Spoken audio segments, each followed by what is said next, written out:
Long ago, more than 100 years ago, the world was a very different place. In many countries, women could not vote. They could not hold important jobs in the government. In some places, they were not allowed to go to university or own property after marriage. When laws were made that affected their lives, they had no say. Men were seen as the leaders of families, businesses, and nations. Women were expected to stay at home, raise children, and take care of the house. Many people believed this was the natural way of life. But slowly, some women began to ask a simple question. Why should we not have the same rights as men? They read books, they talked to each other, and they saw the world changing around them. Factories were growing, cities were expanding, and new ideas about freedom and equality were spreading from place to place. They noticed that men voted to choose leaders and make laws, but women had no voice in those decisions, even though they worked hard and paid taxes too. In the 1800s, before the main suffrage movements began, a few brave women started speaking out. Writers like Mary Wollstonecraft in England and Sojourner Truth in America raised their voices for women's rights. Mary Wollstonecraft had written a book called A Vindication of the Rights of Woman in 1792. She said that women should be educated and treated as equals. Sojourner Truth, an African-American woman who was born into slavery, gave a famous speech called Ain't I a Woman? In 1851. In it, she asked why men were treated as strong and smart, but women were not, even though women worked and suffered just as much. These early voices were like sparks in the dark. They did not yet start a fire, but they inspired others to think. By the late 1800s, women in many countries had begun to organize. They formed small groups and clubs where they met to talk about education, working conditions, and the right to vote. These groups were called suffrage societies, because the word suffrage meant the right to vote. In Britain, the United States, Canada, New Zealand, and many European countries, women started petitions and gathered signatures to ask their governments for the vote. At first, people laughed at them. Some newspapers made fun of them. Others said that if women voted, they would stop being good mothers and wives. But these women did not stop. They believed that being a good citizen also meant having a say in how the country was run. The movement was not only about voting. It was also about dignity and equality. Women wanted to be seen as full members of society, able to learn, to work, and to make choices for themselves. They wanted laws that protected them from unfair treatment at work, in marriage, and in public life. By the early 1900s, this slow fire of hope had turned into a bright flame. Women in many countries were marching, speaking, and writing about their cause. The women's suffrage movement was about to become one of the most powerful social movements in modern history. As the 1900s began, the quiet voices for women's rights grew stronger and louder. Women all over the world started to gather, write, and speak together. They no longer wanted to be ignored. They wanted change, peaceful, fair, and lasting change. In the United States, women had been asking for the right to vote since the mid-1800s. Two famous women, Susan B. Anthony and Elizabeth Cady Stanton, had spent much of their lives traveling around the country to speak about women's rights. They believed that women should be equal to men in every way, especially in politics. They formed groups like the National Women's Suffrage Association and the American Women's Suffrage Association. These groups worked for many years, writing letters to lawmakers, holding meetings, and organizing rallies. They faced many rejections. Politicians said that women were too emotional to vote. Others said that politics was not a place for women, that they should stay home and raise children instead. But Susan B. Anthony and Elizabeth Cady Stanton did not give up. They believed that one day the world would be ready to listen. At the same time, across the ocean in Britain, another group of women was rising up. They called themselves the Suffragists. They believed in peaceful protest, writing petitions, giving speeches, and convincing lawmakers with reason and patience. Their leader was Millicent Fawcett, a calm and intelligent woman who believed that change could come through education and discussion. The suffragists were careful and polite, but they were also determined. They believed that if they showed respect and logic, Parliament would listen. But as the years passed, change came too slowly. The government refused again and again to give women the vote. And so a new group formed, a group that was not afraid to take bold action. They were called the Suffragettes. Led by Emmeline Pankhurst and her daughters Christabel and Sylvia, the Suffragettes were part of the Women's Social and Political Union, WSPU. Their motto was simple and powerful: deeds, not words. This meant that they would no longer just talk about change, they would act. They organized marches through London, carried banners, and chanted for votes for women. They wore white dresses and purple and green sashes, colors that became symbols of the movement. They sang songs of freedom and hope, but some of their actions were seen as shocking at the time. When the government refused to listen, some suffragettes broke windows or chained themselves to fences. Some went on hunger strikes when they were arrested. They wanted the world to notice their pain and their courage. Emmeline Pankhurst said, "We are here, not because we are lawbreakers. We are here in our efforts to become lawmakers." It was a brave and dangerous time.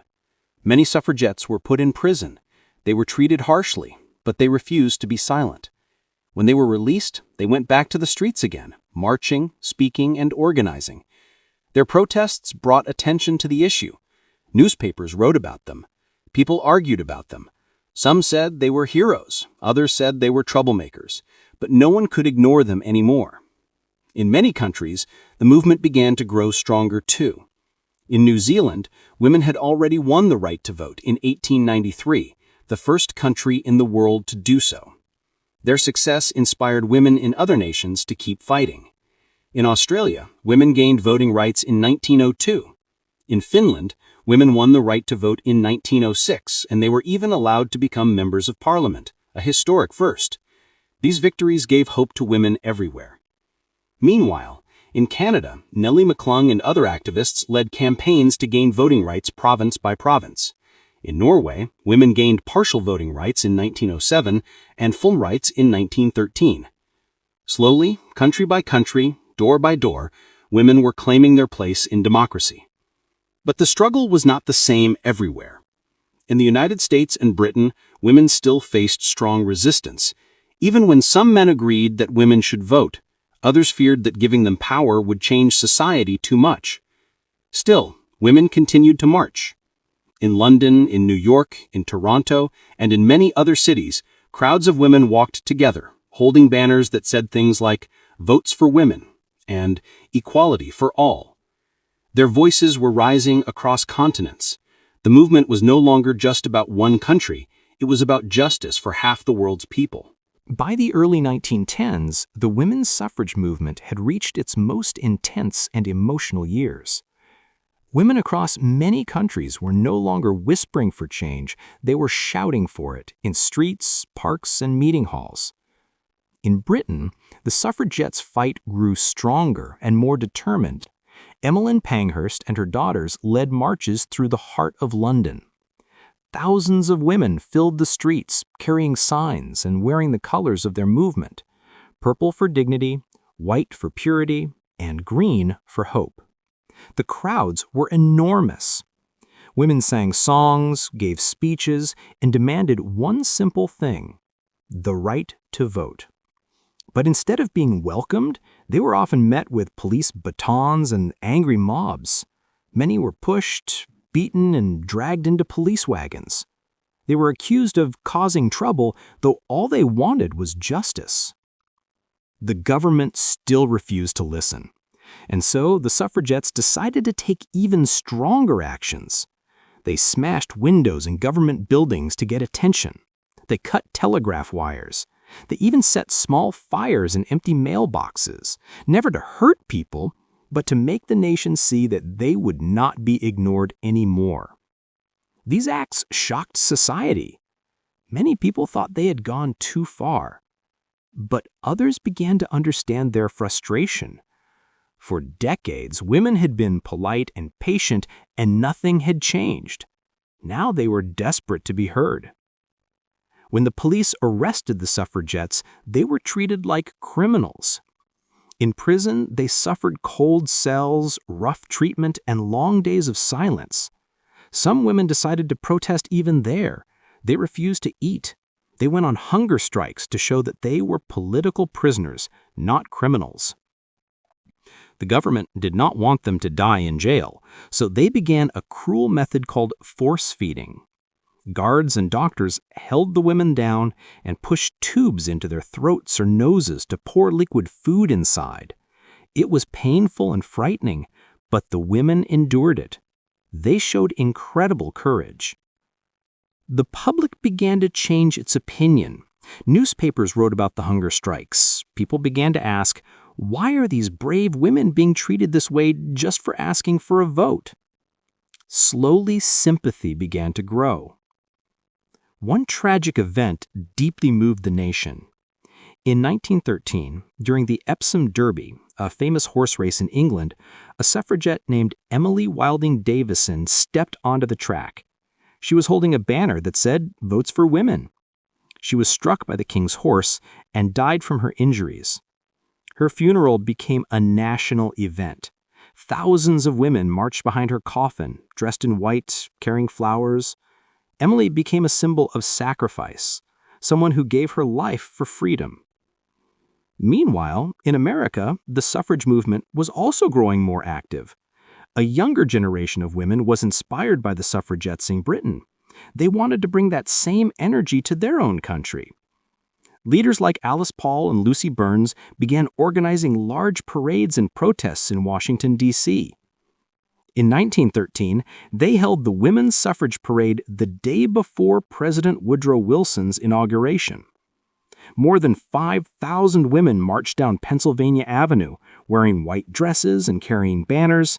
They were met by angry crowds who shouted and pushed them, but the women kept marching.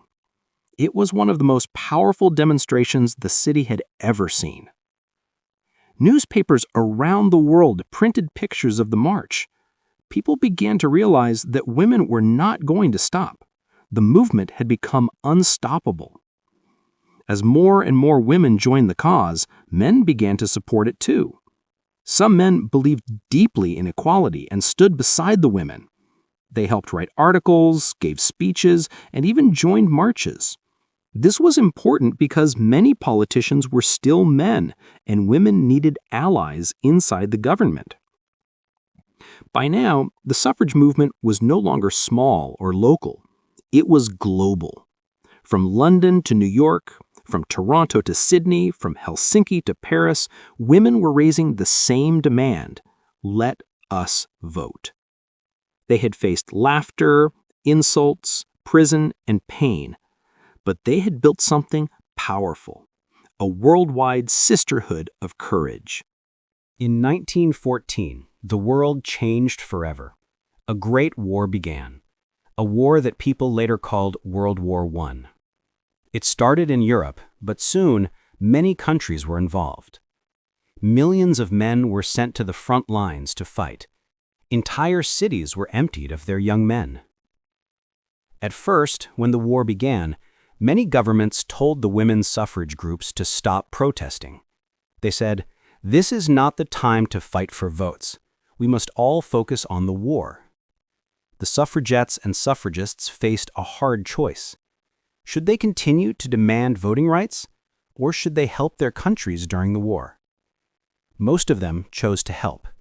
They put their campaigns aside for a while and turned their energy toward helping the soldiers and their families. But even as they did, their courage and work began to show something powerful, that women could do far more than anyone had imagined. With millions of men gone, there were empty factories, farms, offices, and shops. Someone had to take their place, and so women stepped forward. They began working in factories, making weapons, uniforms, and supplies for the war.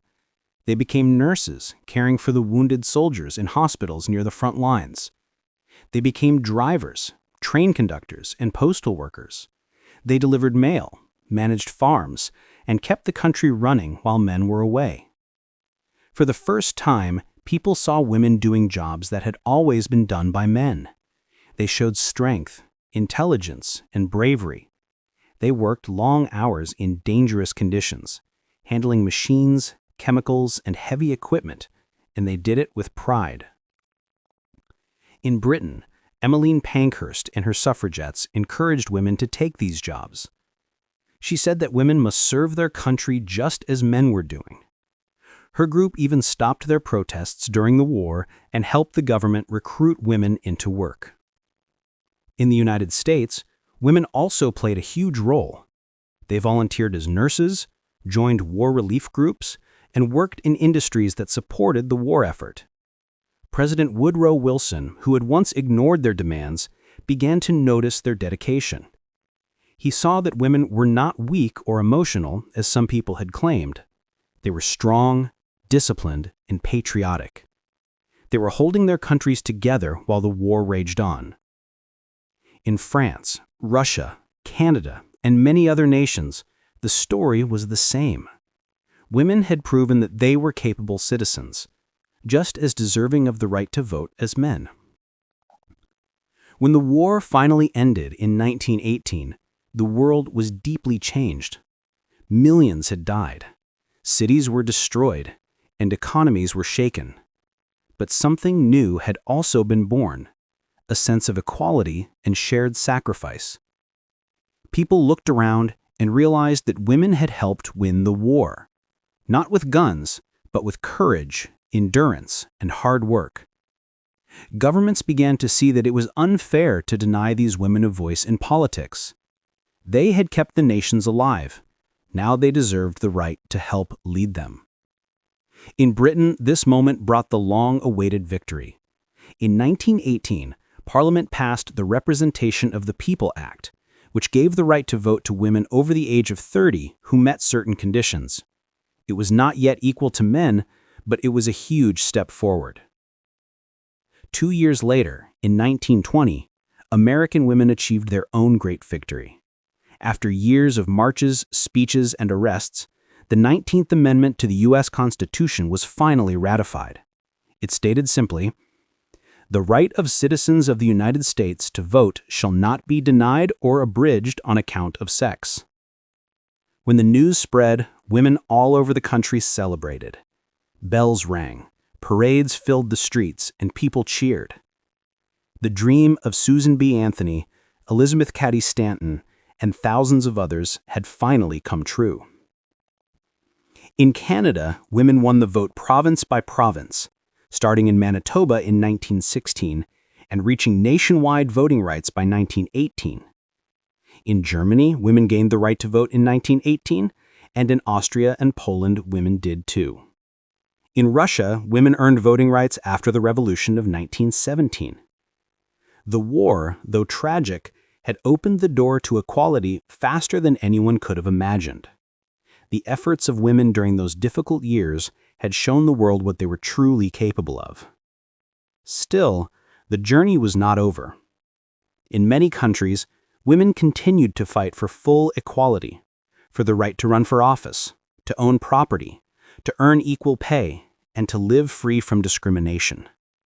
But the right to vote was the key that unlocked the door to everything else. By the time the First World War ended in 1918, women had proven something the world could no longer deny.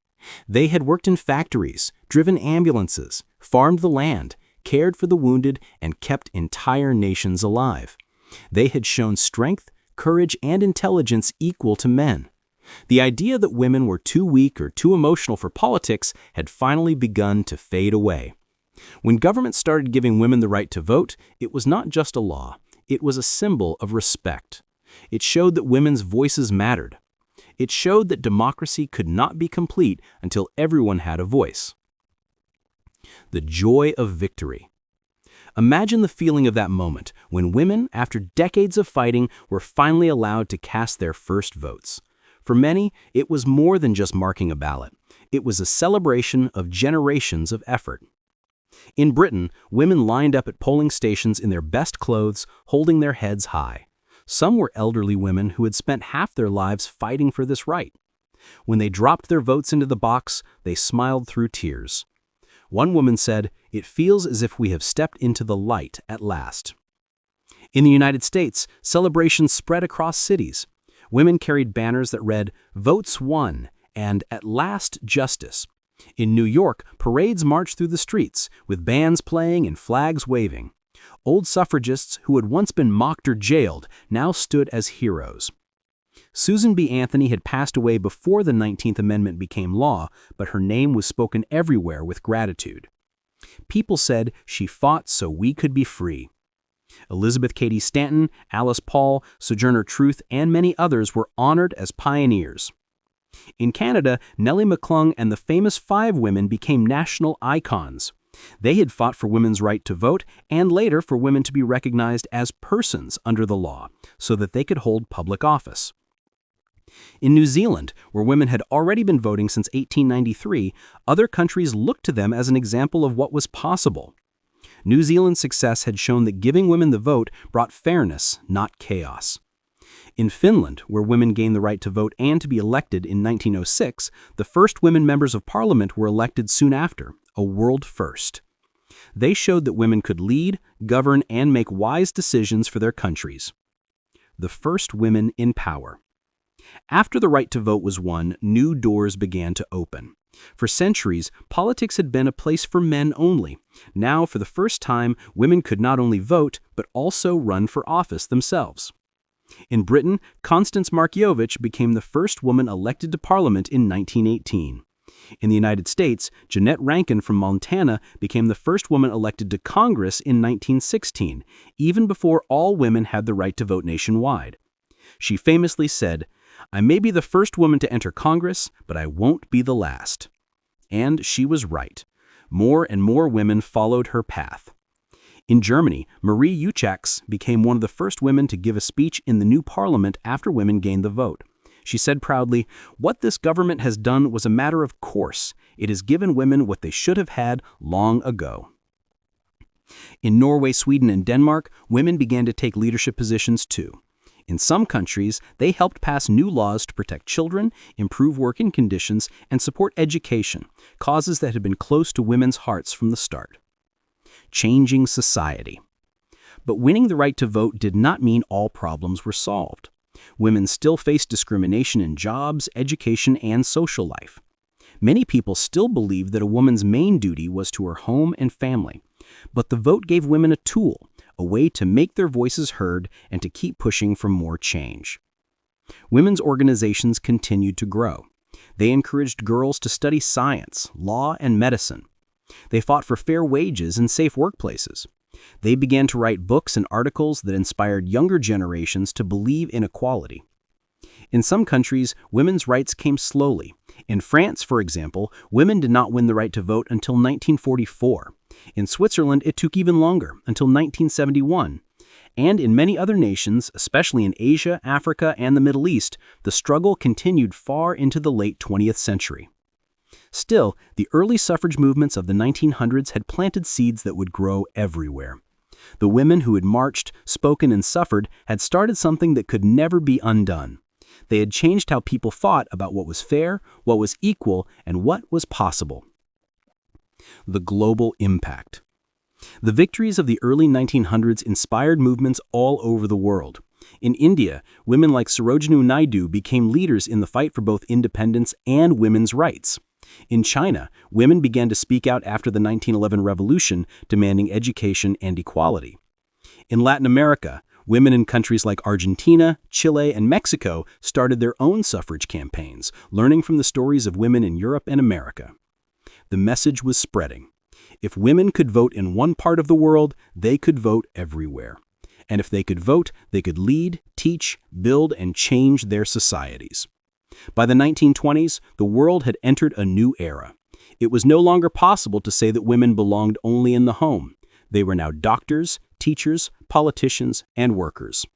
They had proven that progress and equality went hand in hand. The women's suffrage movement had not only changed laws, it had changed hearts. It had taught people that equality was not just about politics, but about respect, dignity, and justice for all. By the 1920s, the women's suffrage movements had transformed the world.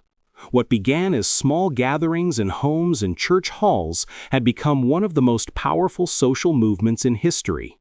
The voices of women had broken through walls of silence, prejudice, and fear.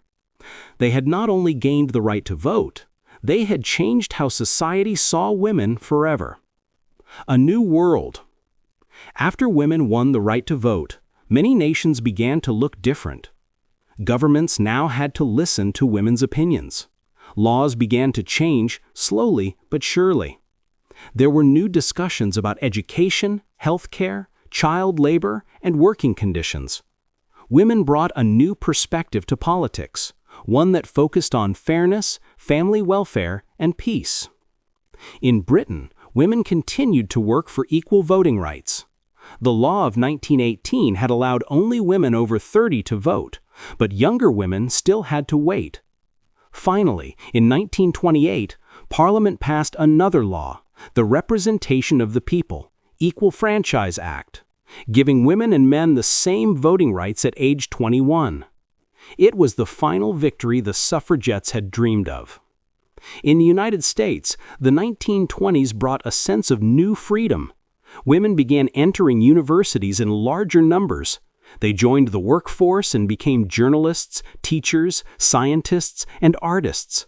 They even began to change fashion, cutting their hair short, wearing simpler dresses, and showing that they were no longer bound by old rules. The world began to see women not as followers, but as equals, as citizens, and as leaders. Inspiration for future generations. The suffrage movement also inspired many other struggles for equality. The courage of women who had faced prison, ridicule, and even death became a guiding light for others. In the decades that followed, women fought for the right to work in every field, to receive equal pay, and to live free from discrimination. They fought for the right to make choices about their own bodies, to become leaders in business and politics, and to have access to education everywhere. The suffrage movement had taught an important lesson. Change takes time, but it begins when brave people speak up.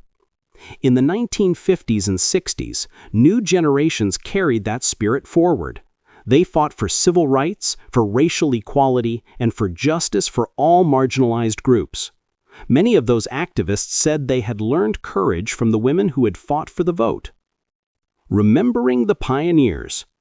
When we look back at the early suffragists and suffragettes, it is important to remember what they gave up. They faced public shame, family rejection, and prison sentences. Some lost their jobs, others lost their health, and some, like Emily Davidson, even lost their lives. Yet they did not stop. They believed that if they kept going, someday women would live in a world where their voices mattered. And they were right. Today, in most countries around the world, women can vote. They can run for office, lead governments, and make decisions that shape the future. This would not have been possible without the courage of those early women who stood up against unfairness. But even now, their work continues.